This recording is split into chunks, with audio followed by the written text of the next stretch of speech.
E aí, pessoal, tudo bem? Eu sei lá por que eu faço isso comigo mesmo. Eu fico olhando pra minha agenda e eu fico pensando, será que eu gosto tanto assim de dinheiro que eu quero trabalhar tanto desse jeito? E a verdade é que não, a verdade é que eu amo os meus alunos e de vez em quando aparecem novos e eu não quero perder a oportunidade de conhecê-los.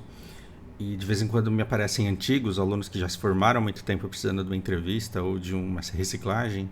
E eu tenho tanta saudade das pessoas que eu fui deixando para trás ao longo dos anos que eu não consigo dizer não quando eles falam, nossa, precisamos fazer umas aulas. Então, tô tendo muito pouco tempo para fazer qualquer vídeo ou para discutir qualquer assunto, embora eu fique muito feliz toda vez que vocês me mandam conteúdos que vocês sabem que serão relevantes para mim e que vocês gostariam de me escutar falando sobre. Tenho alguns pedidos que eu gostaria de atender e que eu não vou conseguir, mas hoje a gente vai falar sobre morte, porque é um assunto bastante pouco falado, né? Eu descobri tanto o canal que faz ponte entre a gente e a China, que é como se eu descobrisse o canal do Malak e do Xuxa e falasse, puta, cara, não preciso ficar gerando conteúdo de BD porque tem gente que faz isso melhor que eu.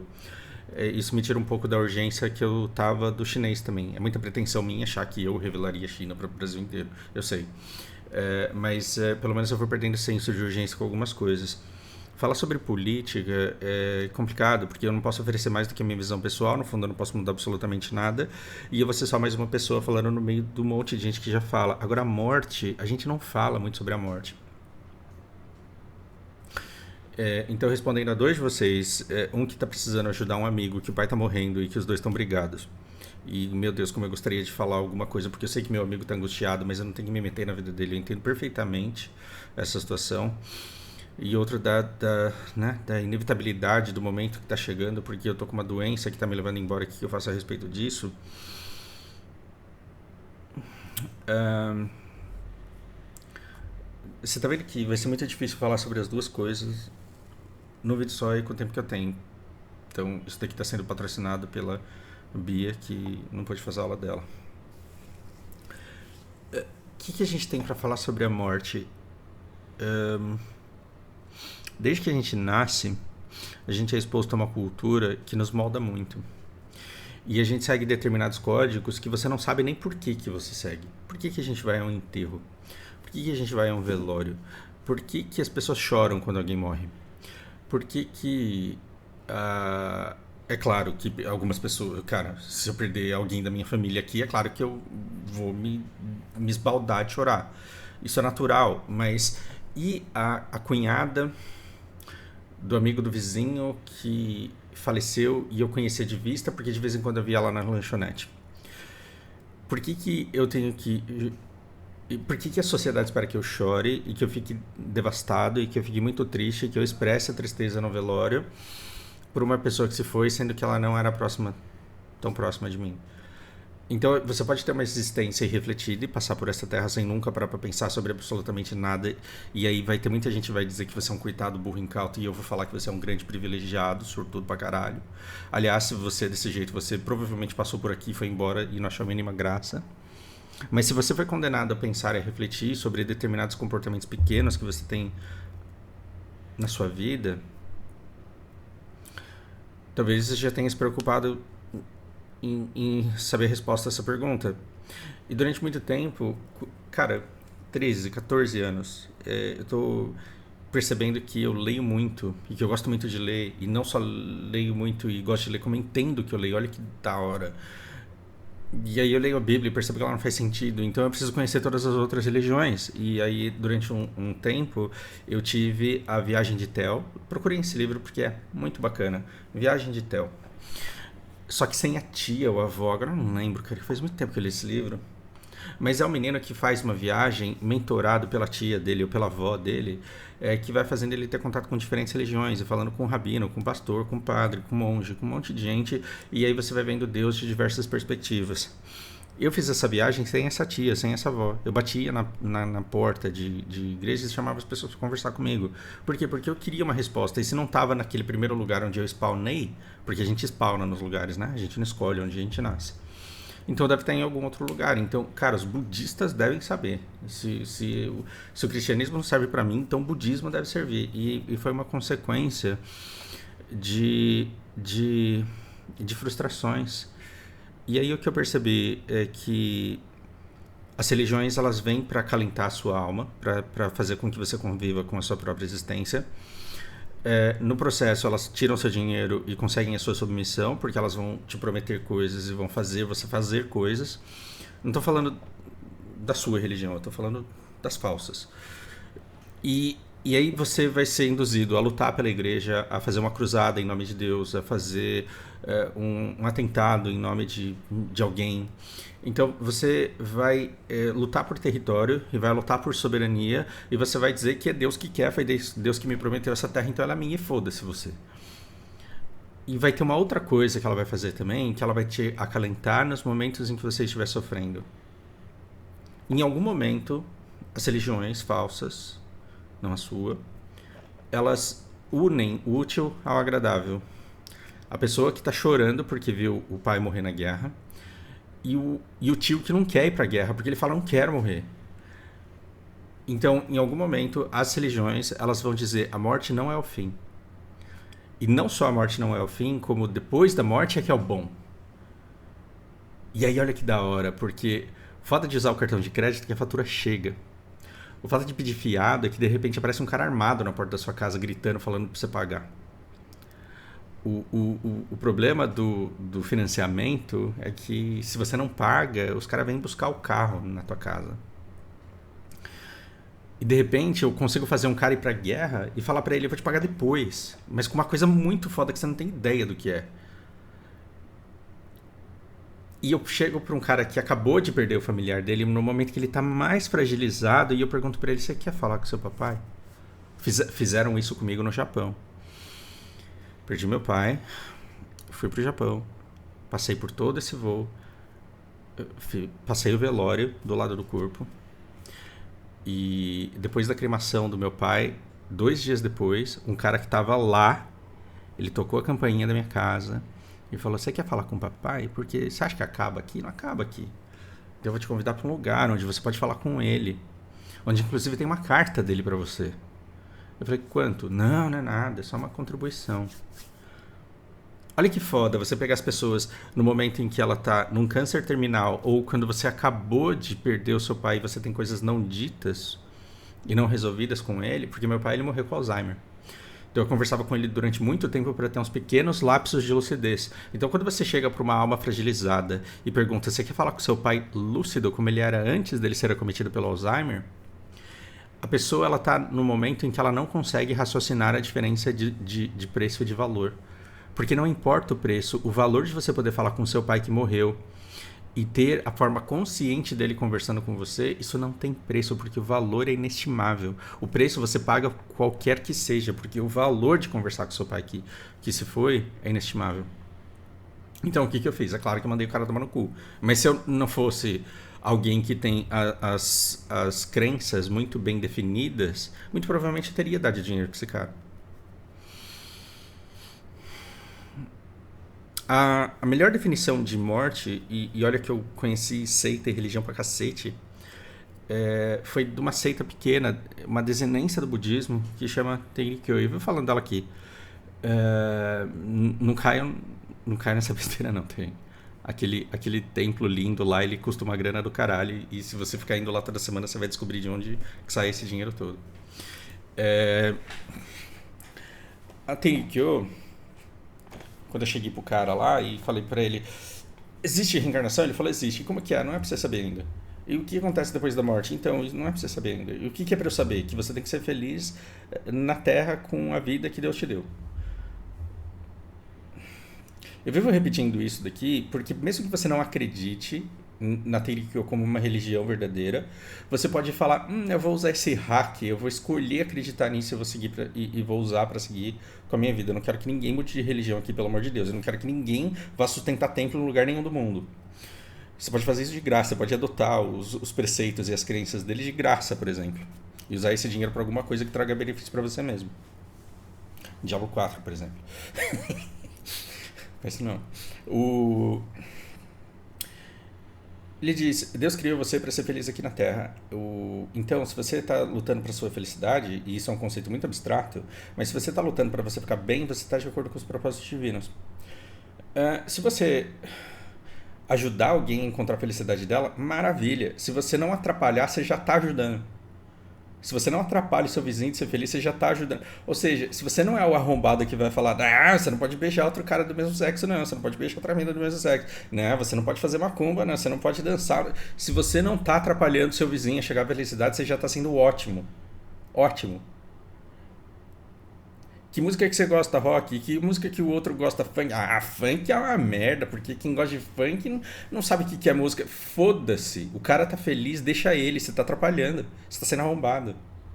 Então, se o cara quer jogar Minecraft, se o cara quer ficar o dia inteiro jogando LOL, deixa o cara jogar LOL. Você não fala assim, você tá fazendo merda. Você chega e fala, você quer jogar Diablo 4, por exemplo? Ou então, você quer estudar um negócio aqui que vai fazer com que você aumente sua capacidade de gerar riqueza, e aí você coloca a pessoa numa direção de carrego positivo para a vida dela. Aí você está ajudando a pessoa a encontrar a felicidade. Então você está de acordo com os propósitos divinos que eu convencionei a acreditar. Eu estou fazendo muita força para acreditar nisso, porque me convém. E a morte? E o sofrimento? É, perceba, nós não temos dimensão para entender o divino. Quando eu digo divino, eu acho uma burrice sem tamanho. Então, fazendo um react à conversa do Pirula com aquele outro religioso lá, né? Que foi fantástico. Foi um podcast de 9 horas que eu escutei, assim, jogando e não conseguia parar de jogar, porque o negócio não acabava nunca. E adorei aquela conversa. E é muito claro, a partir daquela conversa, que a gente não tem capacidade de compreender o divino. Inclusive fizeram uma pergunta da pedra, da porra da pedra, do paradoxo da porra da pedra, né? Pro cara. Porque isso é uma coisa que me empolgou quando eu tinha 16 anos. E quando eu tinha 20 anos eu não aguentava mais pensar nisso. E aí por volta dos meus 25 eu acabei amadurecendo e eu falei, cara, eu não posso tirar a religião das pessoas. Eu não posso tirar a fé das pessoas e tirar aquilo que sustenta o conforto da existência da vida delas.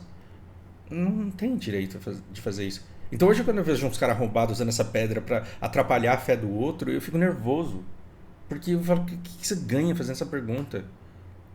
E aí perguntaram pro religioso e falaram assim, se Deus é todo poderoso, ele consegue fazer uma pedra que ele não consiga carregar? Isso é um paradoxo, porque se ele consegue fazer essa pedra, então é porque ele não consegue carregar, então ele não é todo poderoso. Se ele não consegue fazer a pedra, é porque ele não consegue fazer a pedra, então ele não é todo poderoso. Se ele não faz a pedra porque ele não é burro, porque os religiosos, eles todos chegam nesse ponto, né? Por que Deus seria estúpido? Você acha que Deus é burro de fazer uma pedra que ele não conseguiria carregar? Então Deus não é burro, e portanto ele não faz a pedra porque ele sabe que ele não conseguiria carregar, então ele sabe que ele não é todo poderoso. Logo, Deus não existe. Olha como eu sou inteligente. Eu tirei uma conclusão brilhante. Eu tenho certeza que Deus não existe. Eu acho que tem um monte de coisa burra aqui. Você querendo destruir a fé do outro. Que você não tem ideia do privilégio que é ter fé em alguma coisa. Segundo, você achar que isso é desculpa para você ter certeza que Deus não existe. E eu acho que isso é de uma estupidez tremenda. Porque o fato da gente não conseguir identificar Deus não significa que ele não exista. O fato da gente não conseguir entender aquilo que a gente não alcança, por questões sensoriais e dimensionais mesmo, não significa que essas coisas que a gente não consegue entender e alcançar não existam.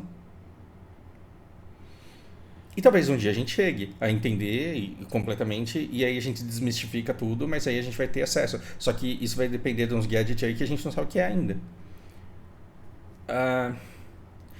Eu acho zoado você ter certeza que não existe uma força superior que regulamenta tudo, que você ter certeza absoluta que a gente não está num tubo de ensaio de um experimento de alguém muito maior ou de uma força muito além da nossa capacidade de compreensão. E eu acho que o fato da gente não ter a capacidade de compreender isso nos liberta da necessidade da gente ter que concordar com qualquer arrombado que teve qualquer ideia a respeito de Deus em gerações anteriores à nossa. Por que eu tenho que seguir judaísmo? Por que eu tenho que seguir islamismo? Por que eu tenho que seguir cristianismo? Só porque alguém disse que em algum momento viu alguma coisa acontecer. Até aí os mormons também viram Jesus nos Estados Unidos. Se você não acredita nos caras que estão falando, por que você acredita nos apóstolos? Então, a fé é você acreditar em alguma coisa que não pode ser provada, porque se pudesse ser provada seria ciência. E eu acho que em algum momento você vai ter que ficar natural Você vai ter que ficar ok com a ideia de a gente não conseguir identificar Deus e não adianta ficar procurando não na nossa geração. E o dia que alguém encontrar, relaxa, você vai ficar sabendo. Você vai ficar sabendo. É igual ET, você não precisa ficar procurando ET no céu todo dia. Não seja otário, porque o dia que alguém encontrar ET, todo mundo imediatamente vai ficar sabendo. E vai ficar desnudado, vai ficar óbvio que ele está ali. Deus é a mesma coisa. Então, essa ideia, esse conceito de que você vai ser o escolhido, de que você vai escutar a palavra, a revelação vai vir, e você vai falar para o mundo e todo mundo vai duvidar de você, isso é um pensamento religioso. Ele não é um pensamento natural. E o que a gente sabe sobre a morte? A gente sabe que dentro daquilo que a gente é capaz de experienciar, a pessoa naquele momento deixa de existir. Você não tem saudade de quem você não era antes de você nascer e antes de você ter consciência de si. Não sente. Você não sofre porque você não existia em 1850, por exemplo. Você não sofre porque você não existia em 1500. Não sofre. Portanto, você não vai sofrer por não existir em 2200. Tá de boa, tá tranquilo. Mas esse negócio da finitude é um negócio complicado. E o que a gente tem? A gente tem zonas de intersecção com a existência de outras pessoas. Essas zonas de intersecção que a gente tem com a vida de outras pessoas, elas ficam eternizadas nas nossas vidas. Eternizadas nas nossas vidas. Então, toda esposa e todo marido odeia saber isso.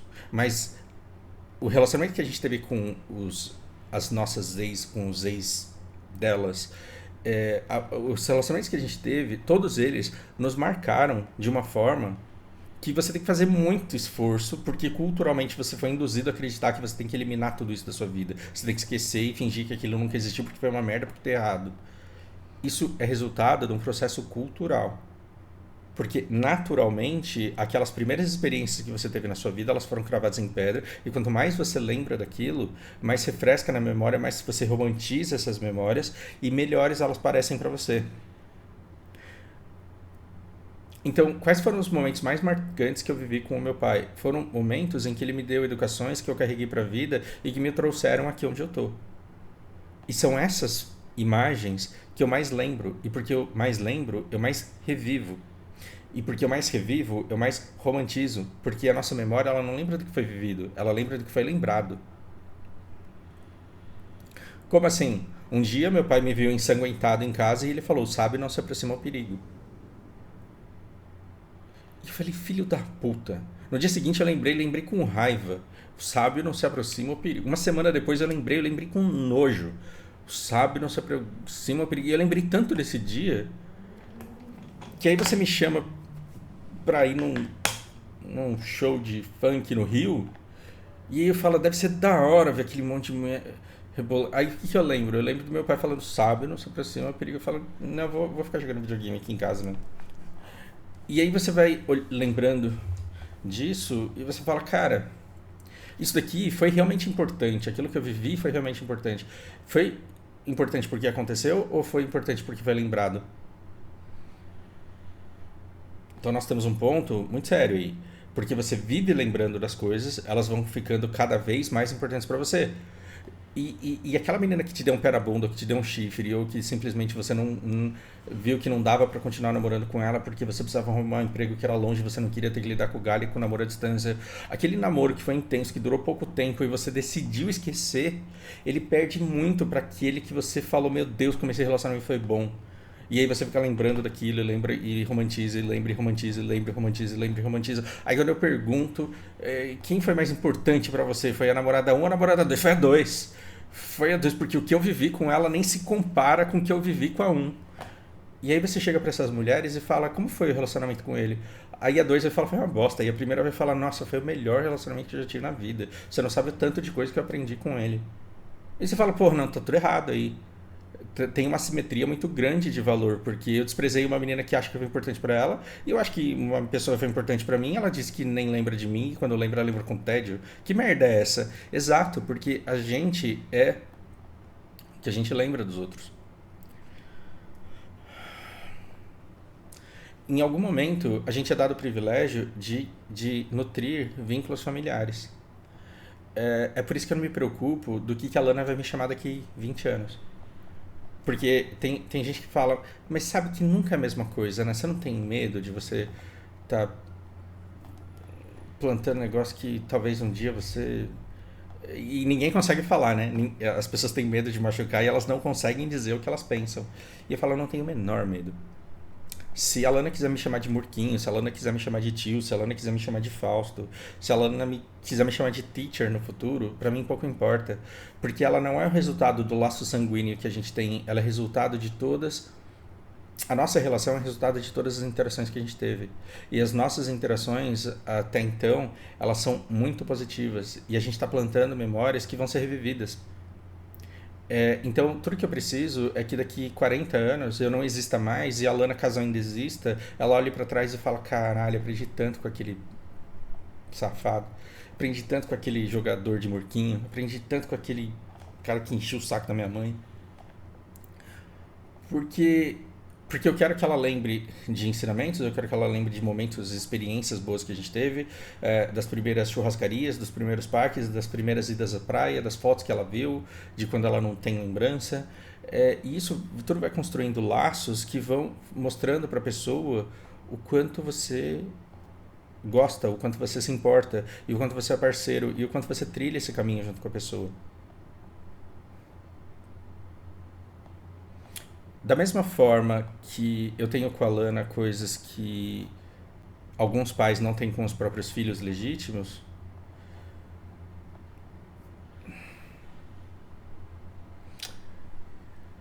eu não tive com o meu pai coisas que espera-se que a gente tenha, porque afinal de contas é o mesmo sangue. E aí eu acho que tem um outro efeito cultural. É porque a gente vive, através da cultura, tentando fazer com que a natureza seja de determinada forma. E a natureza, ela não é o que a gente quer que ela seja, ela é o que é. E a minha relação com meu pai, ela era única, assim como a minha relação com a Lana é única. Então a falta que meu pai me faz, ela com certeza é diferente da falta que eu farei para a Lana um dia, quando eu deixar de existir. E não é por relação consanguínea, é por consequência da interação que existiu. E aí o que eu acho? Eu acho que tem muita gente que sofre à toa. Eu escuto recorrentemente pessoas se sentindo mal porque não sofrem tanto com a perda de um familiar como elas acham que deveria ser correto sofrer. Só que aí eu penso, se você sofreu abuso emocional, se você teve uma mãe narcisista, se você teve um pai ausente, se você não foi respeitado na sua visão de mundo, se você não foi respeitado na sua no anseio pela liberdade da tomada de decisões para viver a sua vida do jeito que você escolheu viver, se você não teve as coisas necessárias para que a relação tivesse um carrego positivo, para que ela fosse melhorando a cada dia e para que as memórias elas fossem sendo relembradas, revividas e romantizadas a cada vez que foram lembradas, se você não teve estímulo para isso, por que você se cobra por não manifestar a consequência dessas coisas? Porque eu fico no processo mostrando foto pra Lana de quando ela tinha 6 meses e falando: olha aqui o que você estava fazendo, a sujeira que você fez da parede. Olha aqui o que a gente fazia com você. A gente levava pra você pra esse lugar. Eu te segurava desse jeito. E ela não tem nem 4 anos. Então, quando ela tiver 15 anos, ela não vai ter Facebook, mas ela vai ter o Facebook fake pra ver o que os velhos estão fazendo. Aí quando ela entrar no Facebook, ela vai ver eu repostando uma imagem dela com 1 ano na praia. Ela vai falar: meu Deus do céu, que vergonha de ser arrombada que fica me expondo na internet. Ainda bem que eu não tenho Facebook, porque aí meus amigos não vão me ver. Porque Facebook é coisa de velho. E tudo bem, porque nesse processo de sentir vergonha do bebê que ela foi, ela vai falar: mas olha como eu era amada. E olha como ele estava do meu lado. E olha como esses momentos existiam.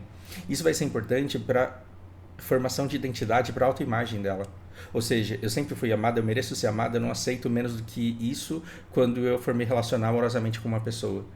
Eu sei exatamente o que eu quero, eu sei exatamente o que eu mereço, eu vou lutar por isso e é isso que eu quero para minha vida. Isso pode gerar outro tipo de frustração que ela não conseguisse, por exemplo.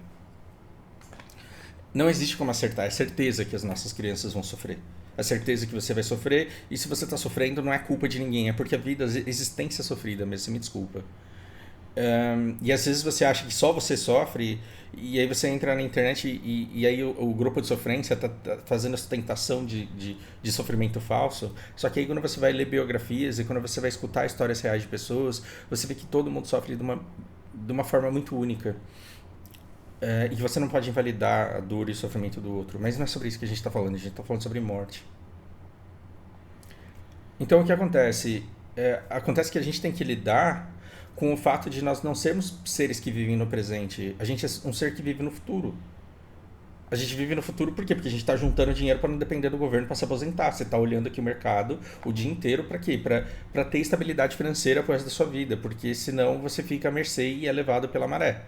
Só que você também vive o passado. Ou eu como muito por causa da minha educação. Eu sou compulsivo com alimento por causa das coisas que eu sofria quando eu era criança. E ter entendido que é por causa disso que eu tenho esse comportamento não me livra do comportamento compulsivo e impulsivo que eu tenho. Olha que merda, identificar o problema e saber que você tem depressão e saber que você tem ansiedade não te cura da depressão e da ansiedade. E saber que determinados comportamentos te levam, determinados históricos te levam a outro, não te liberta da escravidão desse comportamento. Ou seja, a gente vive no passado o tempo inteiro. Então, tem algumas pessoas que morreram que estão extremamente presentes na minha vida, assim como na sua. E essas pessoas, elas vão viver para sempre, enquanto você existir. Esse para sempre é até você ter Alzheimer, ou até você morrer. Porque aí a gente vai ter que saber se as lembranças dessa pessoa, elas estão afetando a vida de outra pessoa. Então, olha que legal. Não sei que objetivo que eu posso ter na vida. Você pode adotar como objetivo de vida ser lembrado póstumamente. E ainda influenciar a decisão de pessoas que se orgulham de terem tomado a decisão que tomaram porque um dia elas tiveram acesso a você. Olha que propósito lindo. Esse é o meu propósito de vida. É por isso que eu tenho um canal e é por isso que eu falo tanto, eu converso tanto com tanta gente.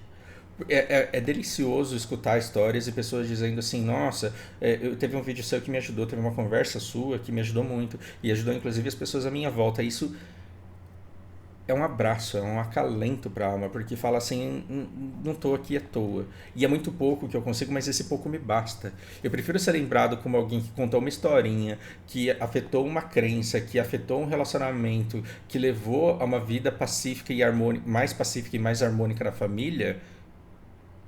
Eu prefiro ser lembrado por isso do que ser lembrado por ter matado 6 milhões de judeus para pegar a grana deles para conquistar a Europa toda. Eu, particularmente, prefiro ser lembrado como um nada que influenciou a vida de 5 pessoas do que alguém que fudeu com a vida de milhões. Isso para mim não é sucesso nenhum.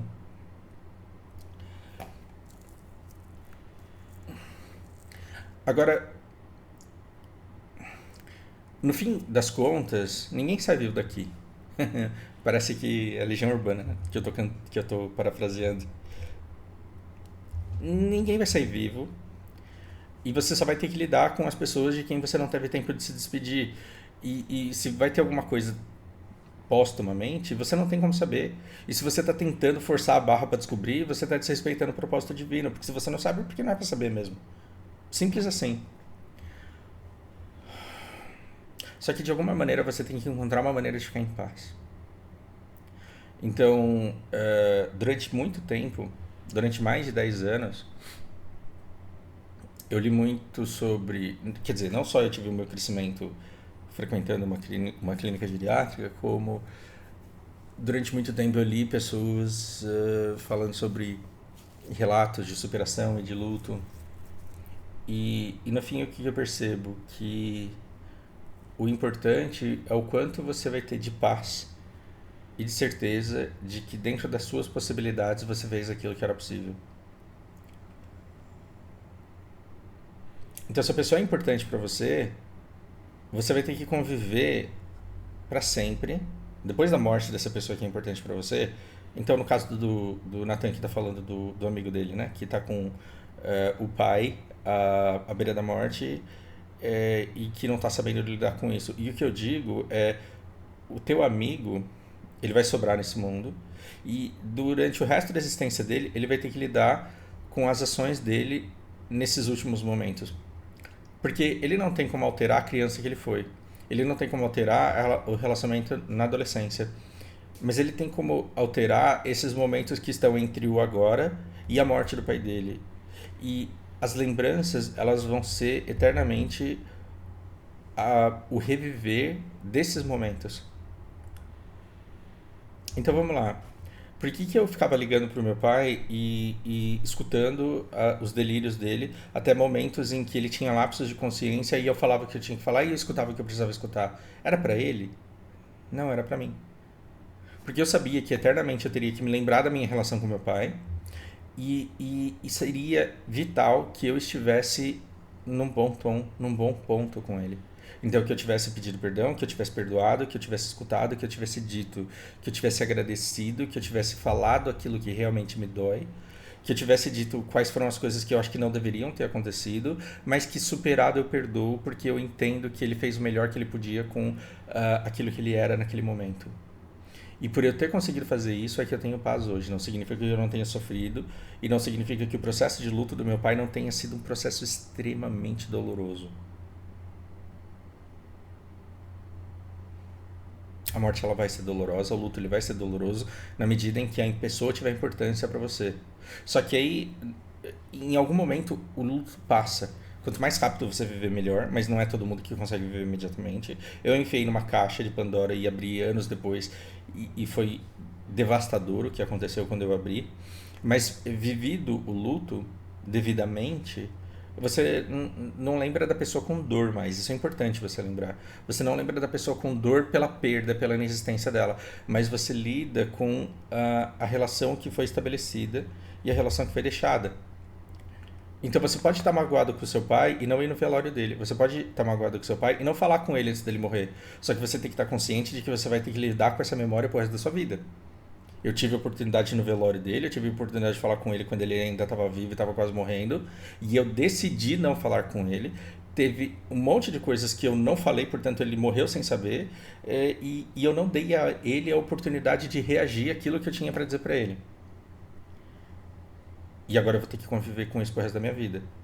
E é engraçado, porque você vê um monte de velho e você acha que o velho é durão, você acha que o velho é maldoso, você acha que o velho é indiferente, e o que o velho ele é amargo, porque ele foi um adulto amargo e porque ele foi um adolescente amargo por consequência de relações que ele teve. E tem gente que não consegue se dar bem com ninguém porque não se deu bem com o pai e com a mãe. Olha eu querendo roubar o emprego dos freudianos aí. Mas é extremamente natural, porque você vai replicando os comportamentos que você teve com seu pai, com sua mãe, com seu chefe, com o namorado, com namorada, com filho, com filha. E aí você vai propagando um monte de dor gratuitamente, sendo que você poderia ter resolvido isso com a única pessoa que podia ter te curado. E às vezes você não escuta pedido de desculpa, você não escuta pedido de perdão, mas você escuta uma explicação do porquê a vida da pessoa foi daquele jeito. Isso é extremamente importante, porque às vezes você descobre histórias que você não sabia que existiam e você começa a entender comportamentos e aí você fala, não era eu, eram os traumas que ele carregava da vida dele. E os traumas que ele carregava na vida dele fez com que ele não tivesse condições de ser um bom pai e talvez se hoje eu tivesse um filho, talvez eu não saberia lidar com ele, então quem sou eu para cobrar um comportamento correto de um pai quando na verdade eu não faço ideia de como ser um bom? Porque eu nunca parei para pensar como que se faz isso. Então, quando você consegue pelo menos deixar essas pontas bem amarradas, toda lembrança vai ser uma lembrança positiva. E aí tô eu aqui falando dessa porra de carrego positivo e carrego negativo de novo. Você quer ter carrego negativo em toda lembrança revivida com seu pai e com a sua mãe? Pra falar que merda, não falei, ela não sabe, eu nunca disse e aí você começa a chorar? É isso que você quer pra sua vida? Porque aí toda lembrança vai te machucar mais ainda e toda dor vai fazer com que tenha reflexo em algum comportamento, em algum relacionamento que você tem com outra pessoa na sua vida fora da sua família. Ou você quer relembrar tudo com carrego positivo? Porra, meu pai morreu, que merda. Ainda bem que eu falei com ele por telefone, por Skype, ligava de Skype para telefone fixo e falava com o velho. E aí eu disse para ele tudo aquilo que me incomodava e escutei dele tudo que eu precisava. E aí quando ele morreu, eu tava fudido, falido, peguei todo o dinheiro que eu tinha, comprei uma passagem e fui lá no velório do cara, no inverno. Não era inverno. Você tá vendo a diferença? Você lembra disso e o que é difícil de viver é gostoso de lembrar. O que é difícil de viver é gostoso de lembrar. Você vai ter uma conversa difícil com o teu pai. Fala pro teu amigo aí, Nathan. Você vai ter uma conversa difícil de viver. Vai ser uma conversa difícil de ter. Mas depois do luto, anos depois da morte dele, essa conversa vai ser gostosa de lembrar. E se foi desajeitada, e se você perdeu o controle, se você chorou, se você se desmontou na frente do seu pai e passou vergonha, se tudo isso aconteceu, melhor ainda, porque vai ser mais gostoso de lembrar. E isso vai ser romantizado ao longo do tempo, e essa lembrança ela vai ficar cada vez mais doce e vai te fazer cada vez melhor, ao invés do contrário, cada lembrança vai cada vez mais envenenar a sua alma. Isso é muito importante. Agora, vamos misturar isso daqui com a morte do Pelé e com aqueles ridículo comentarista patético falando assim: os jogadores não foram lá no enterro do cara, onde já se viu, que falta de respeito. Pediram pra eu comentar isso e eu falei, cara, eu não vou comentar isso porque é uma vergonha pra mim comentar isso. Eu tenho que baixar tanto nível pra comentar um comportamento desse que fica feio pra mim falar sobre o assunto, me desculpa. Isso é uma visão pessoal, não é o mainstream aí, não é a cultura que a gente tem, nem no Brasil e em pouquíssimos países do mundo. O que eu penso é o seguinte: o enterro não é para homenagear o morto. O enterro é para trazer um pouco de acalento para os vivos. Então eu vou contar uma particularidade aqui da minha vida. Com 16, 17 anos eu comecei a procurar a família da minha mãe para tentar me reaproximar dela. De alguns eu recebi uma lição do tipo: que forma uma família é o convívio. E depois de passado tanto tempo, não tem por que começar artificialmente uma relação que não existe. Chorei de raiva, guardei rancor durante muito tempo até que eu entendi. Ele está completamente certo. Porque depois de muito tempo eu comecei a frequentar reuniões e encontros de Natal e não tinha absolutamente nada em comum com os meus primos. Então, isso é absolutamente certo. Mas eu tive no meio desses tios um cara que me acolheu e que me contou muito sobre a minha mãe, que contou muito sobre a família toda, sobre a história da família, que me ajudou de diferentes formas e que fez um papel muito importante no momento em que eu tive contato com ele. Por ironia do destino, eu acabei trabalhando com o genro e com a filha dele, minha prima e o marido dela, portanto, no Japão, quando eu tive uma situação de saúde muito séria. E eu era muito imaturo e muito despreparado, e dessa interação profissional que a gente teve, saiu um resultado muito ruim. A gente não tem carinho pelo outro, não tem aproximação nenhuma um do outro. Isso é o máximo de fofoca que vocês precisam entender para entender o meu conceito, para formarem o seu conceito a partir dessas informações que eu estou disponibilizando, tudo bem? E eu tenho 3 minutos porque eu vou começar uma aula, então precisa ser rápido. Morreu a esposa desse meu tio, Paulo.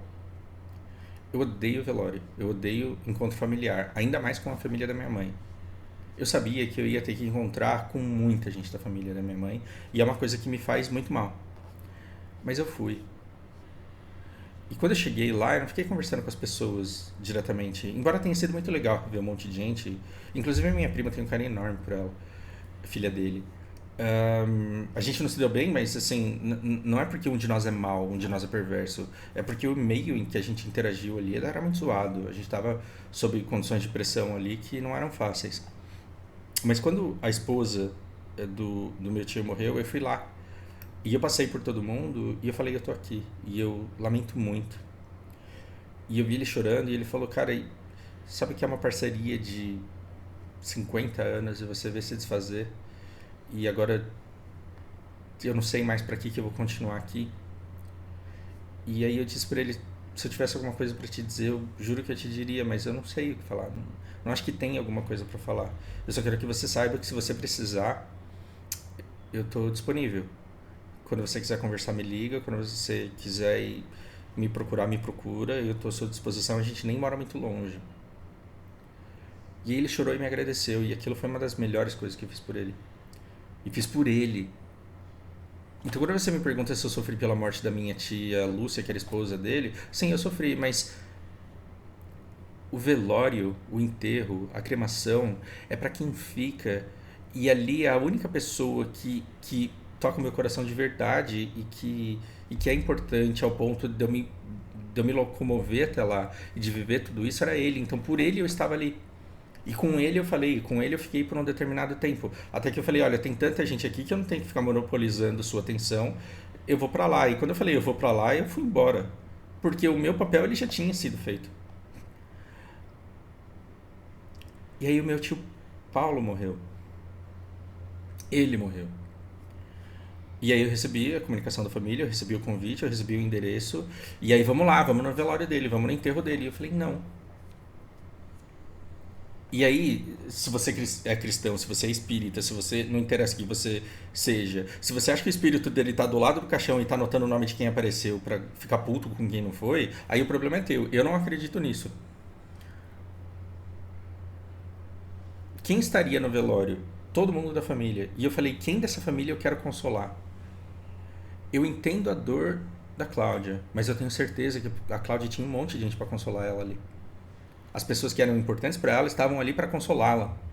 E as pessoas que eram próximas e tinham vínculos familiares nutridos ao longo de décadas de coexistência e convívio, elas estavam lá para consolá-la. Eu não tenho essa intimidade, portanto eu não tenho nem o poder curador da minha presença ali. E o meu tio, que é a pessoa que realmente importa para mim, ele estava morto. E como eu acredito que essas cerimônias elas são uma homenagem e respeito e carinho por quem fica, eu falei, eu não tenho motivo nenhum para ir para essa cerimônia. Ou seja, essas crenças ninguém vai conseguir colocar na sua cabeça e ninguém vai conseguir tirar da sua cabeça. Agora, se você for com a manada, você vai falar assim, se eu não for no enterro do meu tio é porque eu não gostava dele. Aí você perde por algum motivo, porque você ficou com caganeira no dia, e aí você fala, ai que sobrinho bosta que eu sou, eu não gosto do meu tio porque eu não fui no enterro dele. E as pessoas elas se cortam com esse tipo de crença. E esse tipo de crença é burra, vocês me desculpem. Como que você vai medir o amor pela pessoa pela presença no velório dela? Como que você vai medir o amor pela pessoa, o respeito por uma pessoa pela presença em um lugar? Isso não existe. Isso simplesmente não existe. Então, a única coisa que você tem que saber é se o amor que você tem por esse pai, ele é de verdade ou não, e esse amor ele tem que ser vivido com esse pai. O que todo o resto da família enxerga, foda-se. E vai ter uns imbecil, vai ter uns cabaços que vai falar, tá vendo? Seu pai morreu de desgosto porque vocês não se davam bem. Vai ter esses otários, só que a opinião dessas pessoas importam? Não. E elas alteram em alguma coisa a relação? Não também. Agora, se você quiser refletir sobre esse argumento, você acha que a responsabilidade da qualidade do vínculo é maior do filho do que do pai? Eu não sei. Eu acho que a responsabilidade aí é muito igual, porque se cada um fez a sua parte, deveria haver um laço afetivo muito forte. E se esse laço afetivo ele não existe, é porque a inexistência dele ou a fragilidade dele tem uma explicação. E eu acho que ninguém deve se culpar por isso. Então, se o que você precisa é redenção, busque logo, porque depois não vai ter mais. Agora, não aproveitou essa oportunidade para redenção, conviva com isso. Agora, não fique se insultando, não fique se desrespeitando, porque isso não vai te levar a nada, só vai te levar à destruição. Agora eu preciso ir porque eu estou atrasado. Espero que seja útil. Grande abraço.